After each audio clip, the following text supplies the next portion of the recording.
बिस्मिल्लाहिर्रहमानिर्रहीम। इय्याक नअबुदु व इय्याक नस्तईन। मेरे पाकिस्तानियों, मैं ये जो आज आपसे बात कर रहा हूँ इसलिए कि मैंने आज नरेंद्र मोदी की सोशल मीडिया पे स्टेटमेंट देखी कि उसने कहा पाकिस्तान की तो बात ही ना करो, हम तो अब अमेरिका के साथ यानी हमारा पार्टनर अब अमेरिका है, फ्यूचर हमारी ये इस पार्टनरशिप में है, तो पाकिस्तान की तो बात ही ना करो, पाकिस्तान तो अपने बोझ के अंदर ही ख़त्म हो रहा है। और ये तकब्बर भरी स्टेटमेंट थी, ये तब हुई जबकि इसने अमेरिका का नरेंद्र मोदी ने दौरा किया और उस दौरे में बड़ी ज़बरदस्त इन्होंने कॉन्ट्रैक्ट साइन किए अमेरिका के साथ, आर्टिफिशियल इंटेलिजेंस टेक्नोलॉजीज़ में, डिफेंस कॉन्ट्रैक्ट्स, हर चीज़ में। और उसके बाद जाहिर है एक फीलिंग आ गई है तकब्बर की कि हम एक सुपर पावर के पार्टनर बन गए हैं और पाकिस्तान किधर, और पाकिस्तान तो जिस तरफ जा रहा है अपने बोझ में डूबता जा रहा है। मैं ये आज इसलिए बात कर रहा हूँ कि मैं वो पाकिस्तानी हूँ जिसने बाहर कमाई की अपने 20-25 साल, सब कुछ बेच के आज पाकिस्तान है। कोई मेरा पैसा मुल्क से बाहर नहीं पड़ा, सारा पैसा मेरे नाम पे है, जो भी है, कोई चीज़ छुपाई नहीं है, कोई बेनामी नहीं है, मेरा जीना मरना पाकिस्तान में। और मुझे अफसोस ये है कि आज वो लोग ऊपर बैठ गए हैं और बैठाए गए हैं एक तकब्बर में एक आदमी ने, जिसने समझा कि वो इतनी ताकत है उसके पास कि वो जो मर्जी कर दे, और कौम भेड़ बकरियां हैं, वो जो चोरों के भी ऊपर ला के बैठा दे तो कौम भेड़ बकरियों की तरह बस उसके फरमान मानेगी। वो लोगों को ऊपर बैठा दिया है जिनकी दौलत मुल्क से बाहर पड़ी है, जिनके पैसे, जिनकी बिजनेसेस, और बिजनेस क्या है? रियल एस्टेट, यानी यहाँ से पैसा दिया, वहाँ से ज़मीन, घर बार, रियल एस्टेट ख़रीद ली और बस ये बिज़नेस है, उसकी रेंट के ऊपर रहे, ये इनकी बिजनेसेस है।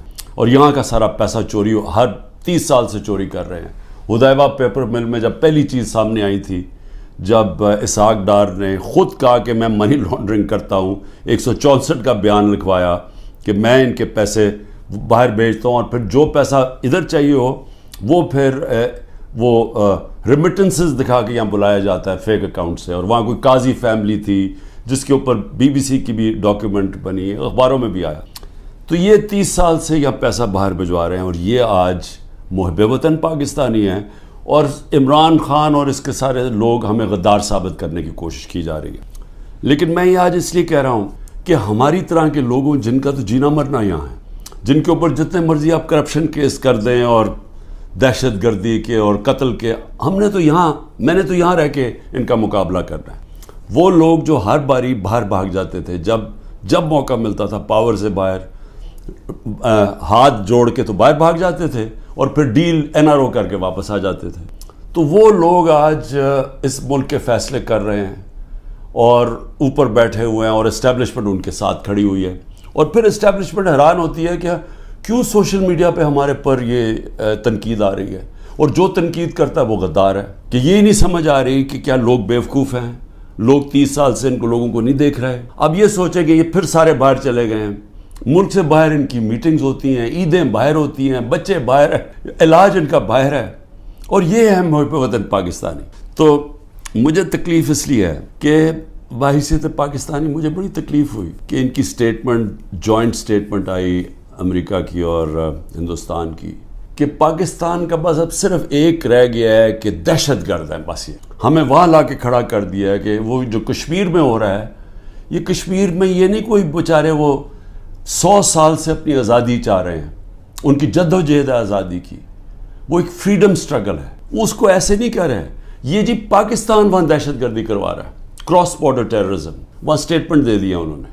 फिर वही जो ग्रुप्स हैं कि पाकिस्तान में वो फलाना लश्कर है और ये है और वो है, तो पाकिस्तान को तो वहाँ खड़ा कर दिया और फिर कहा है कि आप ये ख़त्म करें, हुक्म दिया हमें कि आप ख़त्म करें। और मैं आपको यकीन दिलाता हूँ कि इस हुकूमत से कोई स्टेटमेंट नहीं आएगी इसके ख़िलाफ़। कभी प्राइम मिनिस्टर के मुंह से कुछ नहीं निकलेगा, कभी वो जो बाहर बैठा हुआ है लंदन में सज़ा याफ्ता, वो कभी बोलेगा नहीं, जरदारी कभी नहीं बोलेगा, क्योंकि इनके अरबों डॉलर मुल्क से बाहर पड़े हैं, अरबों रुपया इनका बाहर पड़ा है और उनको सबको पता है इनका पैसा बाहर पड़ा है। जब भी चाहे उनके कानून है, वो सारे उनकी एजेंसीज पता चलवा लेती हैं कि किसका क्या पैसा पड़ा। اور یہ جب جواب نہیں دیتے اور یہ سمجھتے ہیں کہ ہم جناب ان کے جب جوتے وغیرہ پالش کریں گے تو وہ ہمارے سے بڑے اچھے ہو جائیں گے.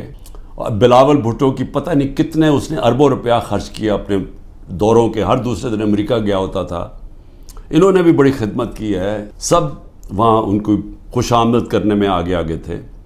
تو یہ نتیجہ ملا ہے کہ آج وہ جن کی 14 مہینے سے یہ خدمت کر رہے ہیں، انہوں نے ان کے اوپر ایک ایسی سٹیٹمنٹ دی ہے کہ پاکستان کی حیثیت بتا دی ہے. ہندوستان ہے اگلا، آپ نے ہندوستان کے اگر اسی طرح ان کے چیلے بن کے رہنا تو ٹھیک ہے، نہیں تو آپ کی کوئی حیثیت نہیں ہے. اصل میں اس کا یہ مفہوم نکلا ہے. مجھے کیوں تکلیف ہے اس کی؟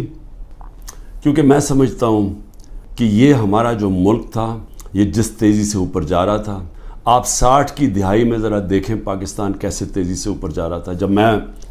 ہم جب اسٹوڈنٹس تھے پاکستان میں، اسکول میں پڑھتے تھے، تو ایک کانفیڈنس تھا. میں جب 70 کی دہائی میں کرکٹ کھیلنے گیا ہندوستان، تو وہ ہمیں اور طرح دیکھتے تھے، ان کو پاکستان کمپلیکس تھا، ہم ہر طرح آگے تھے ان سے.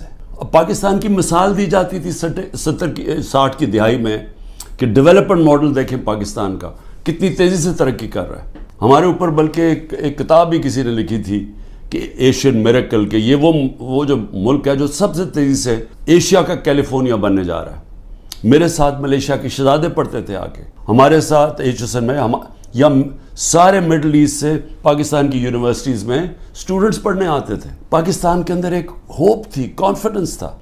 70 کی دہائی میں جیسا میں ہندوستان گئے تو وہاں میں اور طرح دیکھتے تھے. 80 کی دہائی میں بھی ہم جب میچ کھیلنے جاتے تھے تو جب واپس آتے تھے پاکستان تو لگتا تھا کہ غریب ملک سے امیر ملک میں آ گئے ہیں. میں 80 کی دہائی کی بات کروں، یہ زیادہ دیر کی بات نہیں ہے. جب سے یہ دو خاندان آئے ہیں، 90 کی دہائی سے ہم پیچھے رہنا شروع ہوئے. یہ پیسہ بنانا شروع ہو گئے، ملک پیچھے جانا شروع ہو گیا. اور پہلے ہندوستان ہمارے سے آگے نکلا 90 کی دہائی میں، اور اس کے بعد بنگلہ دیش آگے نکل گیا. جس بنگلہ دیش کو ہم کہتے تھے ایسٹ پاکستان، بوجھ ہے ہمارے اوپر، ہم امیر ہیں، وہ غریب ملک ہیں، وہاں سائیکلون آتا ہے تو ہمارے اوپر ہمیں ان کے پیسے دینے پڑتے ہیں. یہ میں اپنے کانوں سے باتیں سنی ہوئی ہیں. بنگلہ دیش بھی آگے نکل گیا. اور آج یہ حالات ہیں پاکستان کے کہ مجھے افسوس سے کہنا پڑتا ہے کہ ہر دنیا کے جو نیچے وہ ملک جو ایک وقت پہ پاکستان کو دیکھا کرتے تھے ماڈل آف ڈیولپمنٹ، ہم سب سے نیچے اب جا رہے ہیں تیزی سے. اور سب سے جو افسوسناک بات مجھے کیا لگتی ہے، مجھے یہ آگے جو خوف آ رہا ہے کہ اگر ہم نے ابھی اپنا راستہ نہ بدلا